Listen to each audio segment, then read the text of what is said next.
Ritesh, really excited to have you here. I mean, it's an honor for us to, I think, all of us get a little bit of a deep dive into where India is at, where India is headed.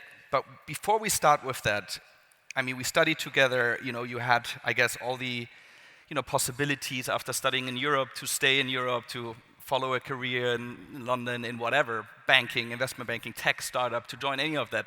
You chose to go back not only to India, but actually to a very small rural village in India where you grew up. And maybe you can shine a light a little bit about sort of life in that village for you, and to become a politician.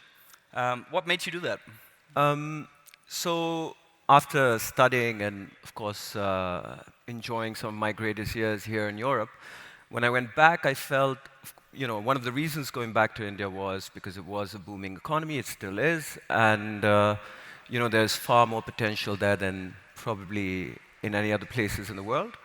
But after being back there, I also felt that this chase for wealth and doing better in life also sometimes leaves you very empty and hollow. And I come from a very rural background. I went to a boarding school at the age of 4, and there wasn't good infrastructure there. It was a violent place. So I had this opportunity with my education and, of course, with the background I was coming from, to go back to my roots and try and bring my experiences or use my experiences to help create a better city that would then create a better state and, of course, a better nation. And similar opportunities should be given to our constituents. That's what brought me to doing politics back again in India. And before we talk about sort of tech, AI, climate, all the opportunities that India, obviously I think to all of us presents on the world stage of politics and the economy, tell us a little bit about life as a politician in India, because from our conversations I understood it's very different. And we have a member of parliament, I don't know if she's already in the audience, of the German parliament speaking as well today. Tell us a little bit about life as a politician. I think it is almost treated like sports, right? It's almost like pop star type of excitement about politicians and about politics and democracy in general, which I feel could be slightly different to how we perceive politics in Germany. But then also from our conversations, it is very sort of one-to-one direct, even though you represent millions of people. I mean, your state has over 100 million people, which is already... 200. How many? 200 million people. 200 million. So insane, but like the sort of one-on-one, you would tell me that you wake up and you go at the front porch of your house and there may be 50 people, 100 people every single day standing there and asking you to do something for them, right? Yeah. So just to sort of put context to it, India, the most populous country in the world, 1.4 billion people. I come to the state of Uttar Pradesh, which is in the north.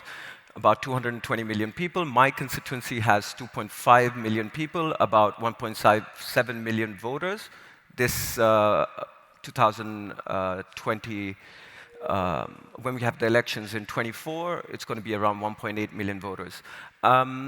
Obviously, with that kind of a constituency, it's very, very demanding. And most government schemes that are out there are so overcrowded that often to get them or achieve them, you need to have political interference from the highest places. So, local elected legislative members and MPs are often handling one-on-one basis of cases, and they are in very, very large numbers. So people are there coming to you for an audience and to put forward their case, and you would have to call, let's say, the various departments, including the police, and the tehsil or the local district administration to help them get access to these schemes. But obviously, technology has helped that a lot, and things are changing. But still, until people adapt to this technology fully, I mean, India has over 700 million users of mobile phones. Internet penetration is about 50%, and it's only going to grow. And of course, a lot more technology is being developed, and it will be developed over the years, that will help people achieve these schemes or government programs a lot easier. But it's also, in a way, to put a positive spin on it, like it shows this accountability, right, that politicians have towards their constituents. I mean, that people literally show up at your house, in the hundreds every week to demand you to do something for them. Totally.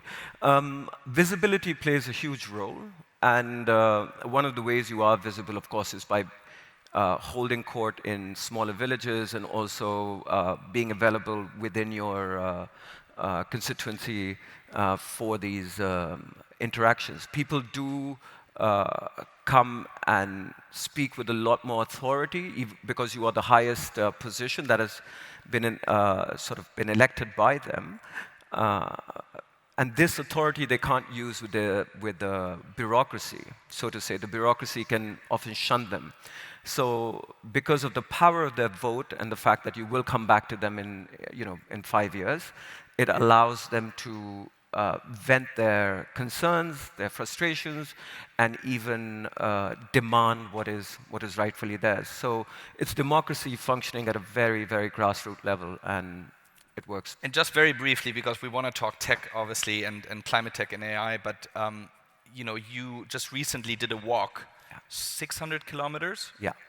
Can you tell us, what the purpose of that walk was with your constituents? Yeah. So I have, as I said, 1.7 million voters. I got roughly about 500,000 votes to be in power, and visibility plays a huge role.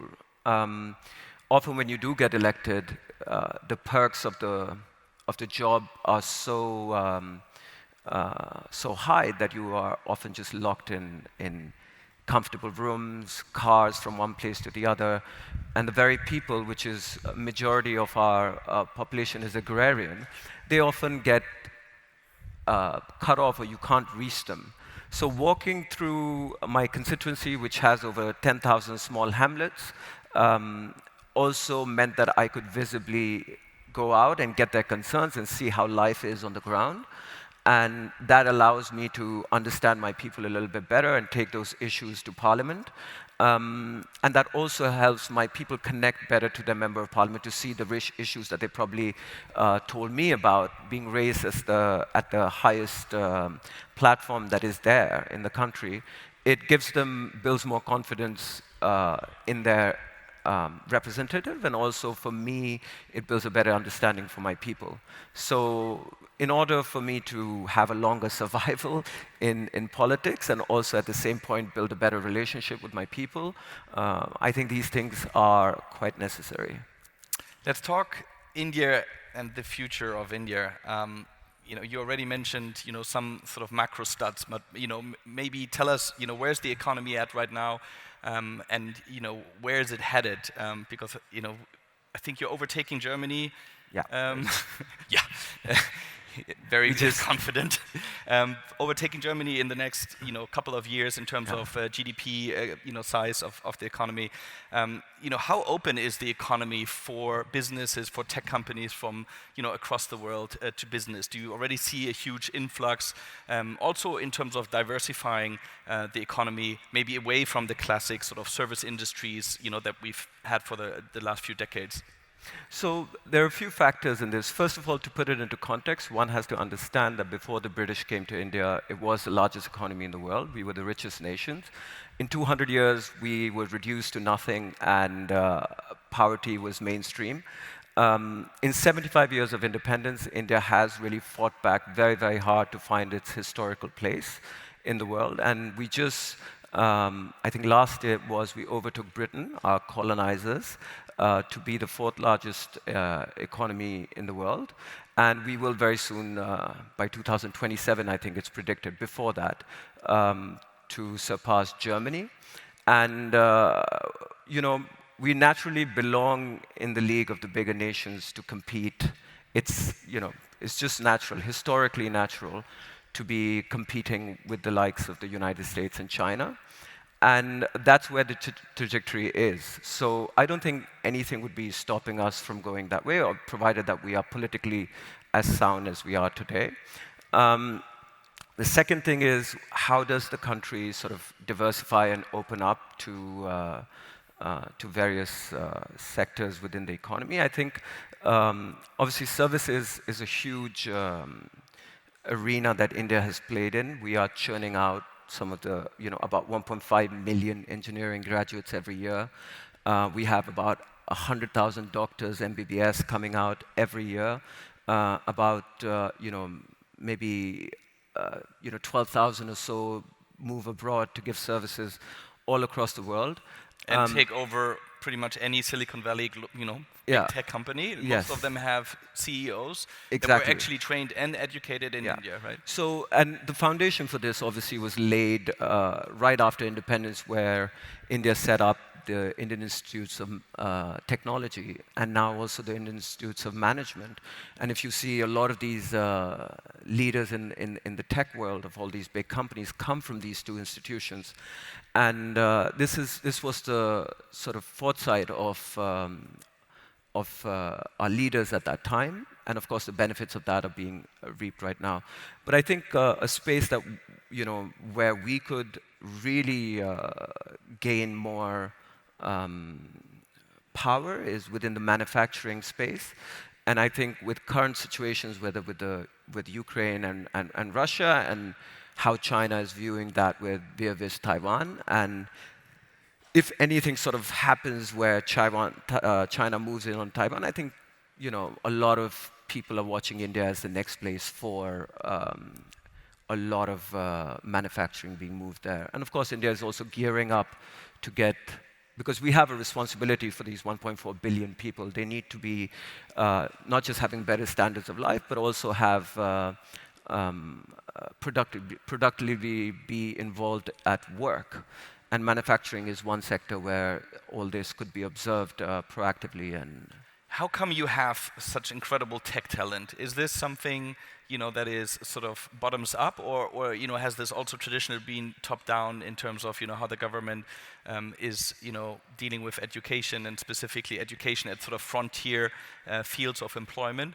Or is this also the nucleus of families and the value that education has there? I think, yes, it's certainly got to do with, you have to start from the grassroots. So the family plays a huge role, and often it is the only way to get out of poverty and have a better living. Education has always been the foundation stone for Indian families to sort of grow out of their measly existence, so if you could sort of put it that way, and reach out to the world. So that is one step, but then also the government has provided a very, let's say, progressive template for educating their youth. And then, of course, even in higher education, the focus has always been on technology, doctors, and that sort of is reaping the benefits right now. Although India is now also having a lot of private universities, and the liberal arts are picking up very quickly as well, liberal arts studies. So how equitable is it in terms of also sort of women empowerment, when it comes to studying and education? I think over the last few years, policy-wise, the government has shifted its trajectory to being more inclusive. And what we see is that more and more government jobs have reserved seats for women.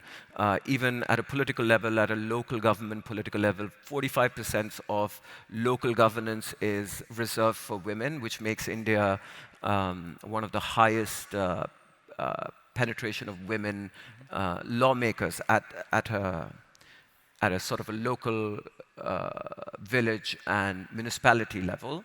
And in the future, there is a huge talk about reserving seats in the parliament for women. So that participation has increased, and that has led to women also being part of the Air Force, Army, of course, teaching jobs, and many, many more arenas where the government has gone out and specifically created space for women employment. So this is only going to improve in the future, and that has also led to improving in sort of the sex ratio between men and women, and that is also going to further improve the participation in the economy. Although COVID sort of hit it a little bit, and we have more women that sort of fell out.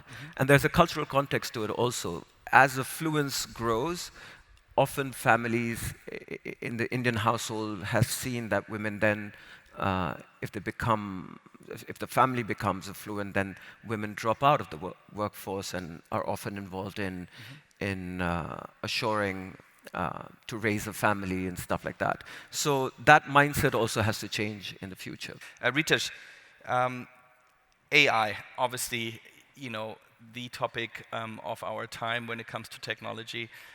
What position does the government in India have? We briefly heard about the EU AI law. We're going to interview the member of parliament of the German parliament about it later today. How far are you? I know that Modi met with Sam Altman of OpenAI just recently. What's India's government's position? I think, generally, if you historically see India's position with all such laws, it's either driven in the past, for example, with data privacy by the courts, and lately, when it came to cryptography and cryptocurrency, it was pushed by the Reserve Bank of India to actually ban it. With AI, what we've seen is that the developers on this end have actually played a more proactive role, and they've been reaching out to policymakers in order to shape this policy in a more proactive fashion where the concerns of governments, people are addressed in policy beforehand. And we haven't really come out with a concrete map as to how we're going to approach this. But it's certain that the government and the secretariat at the back is working on all of these arenas as well. But what the concerns that have obviously come out is how to save oneself from election sort of manipulation, also with transparency, with data protection. All of these issues are going to be key, I think, in the days to come. And of course, a lot of development in India is happening in this field as well. So that too has to be factored in, and the country has to really also show that such development goes on further. And we are poised to have a lot more unicorns coming out in such fields, and hopefully the policy is going to help do that. And what are you doing to keep talent, from moving to Silicon Valley and enter the Silicon Valley race there? So see, there are two aspects to it. Obviously, the brightest are going where they're finding funds and where they're finding opportunities. The government in India is trying to make the startup ecosystem a lot more friendlier, and also they're putting in a lot more money towards this, especially in R&D. But those numbers are still not as high as they are, let's say, in China or in the US. The reason for this is, politically, we have other concerns of providing, cooking gas to 1 billion people, providing electricity to everyone, providing housing. And I think a lot of the resources are going towards such initiatives. But I think as we see, a half a decade or another decade or so go on, you will see that more and more money goes into these arenas. Of course, if you go to Bangalore, I think the amount of invention that is happening there, the youngsters that are involved in developing all of these tech platforms, it shows that money is coming there, and that talent is being retained. We have about 40 unicorns that are operating in India, which is a huge number, and it's poised to grow. And how much do you think is necessary in terms of global coordination of governments around the world to actually tackle AI and regulate it? Same with Web3, same with climate and the climate crisis. There's more and more topics that seem to be poised for a coordinated response. And it seems that pandemics like COVID actually got government for the first time to act fairly quickly. Whether rightly or not, that is debatable, but fairly quickly in a coordinated fashion. What is your government's stance on seeking this type of global coordination, or is it everybody's just gonna try to attract the most AI companies and developers and sort of just use it as a method to further advance in the global ranking of economies? So let's begin with the climate. I think that's a good example because if you see, you've had the UNFCCC framework that is in place, and you also see that nationally determined contributions have come out, and that has helped a country like India, which has concerns about not being a historical contributor to carbon emissions, to actually come up with its own nationally determined contributions that it will make to reduce carbon emissions. And that has helped us greatly, and we have sort of, after the Paris agreements, India is one of the countries that actually has met its goals. And it has gone out and laid targets to be carbon neutral by 2070. By 2030, the energy mix of renewable energy mix is going to be 45% of the GDP. So these are very, very positive moves. When it comes to AI also, this kind of global coordination is required because, one has to understand, technology is moving very, very fast in certain pockets of the world. And before one understands this, there are people that are taking actions to sort of mitigate the wrongdoings of it or the wrong effects of it. And countries like India sometimes are very, which are still developing and also that have larger concerns towards its people and the betterment of their life, often end up not being very focused on such areas. So it's important to bring everyone together and talk more openly about it and put out the concerns on the table, and a coordinated global effort, just like we are seeing with climate and carbon emissions and everything, has to be constantly talked about and brought up so that the policy around it is shaped in a manner where it can be safe and transparent for everyone to operate in. Speaking of climate, we're going to be joined by another friend of TOA, Benjamin Schulz, who is a venture capitalist in carbon removal. Welcome, Benjamin. Welcome. So you also know India pretty well. Before, I know that you have an announcement to make of an initiative for India. Maybe give us, sort of your 2 cents on, sort of India as a, location for climate tech companies and how you see the market landscape there, having been there a few times lately. So I work in carbon removal, and that is a niche topic within climate tech. It's about removing CO2 from the atmosphere and sequestering it permanently. And India is one of the leaders by volume in producing carbon removals. It might not be known to us here, but if you look at carbon removal on a global scale, India is right now the country that is sequestering the most. So the biggest carbon removal deal up to now, they will become bigger, but the biggest right now is with a company in India. And so what we see is that a lot of the value of producing carbon removals is captured in India, is producing jobs there, and I think that's something that's very important for India, is that it produces economic growth there. So it's not a laggard in that topic, it's a leader. And why is that, you think? Why specifically in, I mean, they're leaders in many fields, but specifically, let's say, in carbon, what does it take to create a new category in a country? Is it, a few entrepreneurs that got it started? Is it universities and the academic sector? Is it government initiatives? Like, what came together to foster such a new? For the India example, carbon removal is a physical thing, so somebody needs to set up machines, needs to set up facilities. And if I look at those particular facilities that produce carbon removals in India, they have been built a lot quicker. So a similar facility in Germany would take maybe 3 years to build. In India, it took 6 months to build. So that means there's a lot more movement in a shorter time. And since this is a very new market, which basically starts at zero everywhere, India has an advantage in terms of being able to quickly build things. If you think of any infrastructure in Western Europe, everybody already feels that it's going to be slow, heavy, difficult. The US is a little faster, and India is considerably faster. And you see that the consciousness among, let's say, the global, investment and founder space in climate tech, has taken note of that. Is that also where you see really movement of capital and talent into India?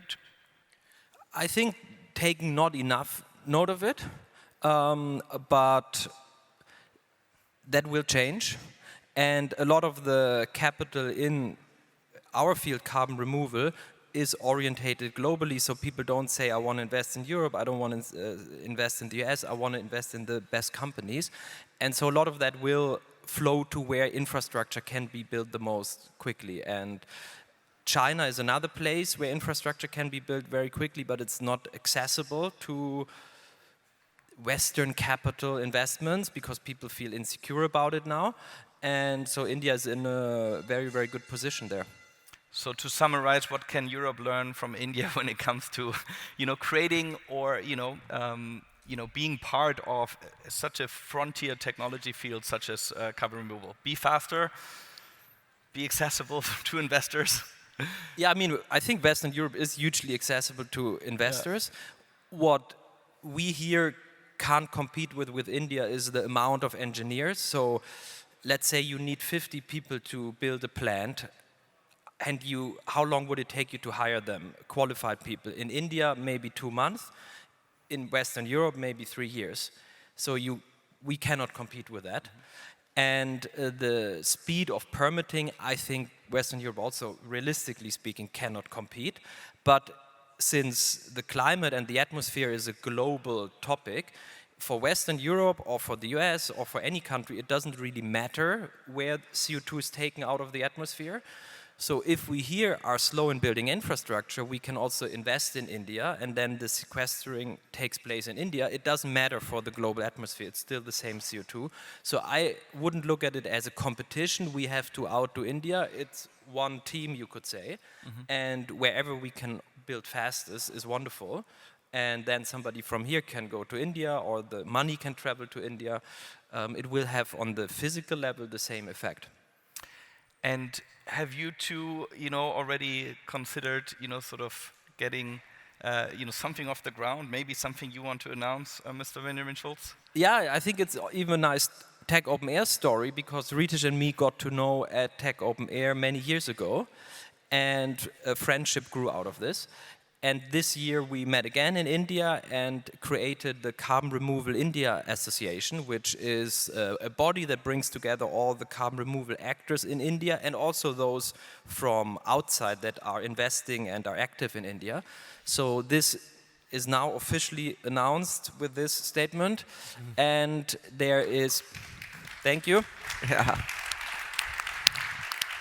And this organization is going to grow naturally, and it's going to produce also policy recommendation on how India can grow within carbon removal, create jobs and opportunity.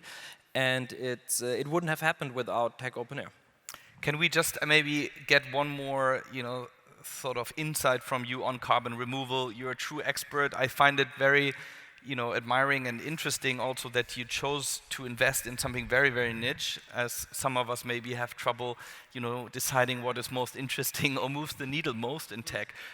You were very clear you wanted to work in climate tech. You started a magazine many years ago, and eventually you became more and more specified on really carbon removal. Can you tell us why? Also to the audience, there's a lot of carbon removal talks actually over the next 2 days. So tell us why you think in climate tech this is the most exciting space and maybe also the most important. I'd say in climate tech there is maybe 50 very, very interesting verticals, and they are all great. Carbon removal speaks to me specifically because I think it's very intuitive. Once people get the concept, it stays in the head. CO2 in the atmosphere is the problem. If we remove it, we reduce the problem. And there was a IPCC, which is the most important scientific body on climate change, report in 2019, which announced that humanity needs 10 to 15 billion tons of carbon removal by 2050. So in a way, that gives a pathway to what we should accomplish. And I think in climate, that's very important if you can build on something that's already agreed. Otherwise, a lot of time is spent in discussion. Should we have in Germany, the whole discussion around how to electrify heating and so on, it's very political. So in carbon removal, the political decision is made. The world needs 10 to 15 billion tons. It's an extremely big market. At a price of $100 to $200, it's $1.5 to $3 trillion. And as an example, the crude oil market has a global volume of $2.1 trillion. So it's bigger than the crude oil market. And that means it's very interesting for talent and people to go in there with a long-term view. And when we started 2 years ago, it was still early. We didn't have the impression that we are behind. If you would have gone into batteries 2 years ago, you might have been behind 20 years. So anybody that goes into carbon removal now is not behind. It's still, everything is in front of us. And that has a fascination. It's a fascinating space, so I can only recommend people that may look for a career change to look into it, or may look for investment opportunities. Thank you so much, both of you, and hope to see you back in a few years to tell us more about the Institute. Thank you, TOA. Thank you. Yeah, totally. Bye, guys. Thanks, man.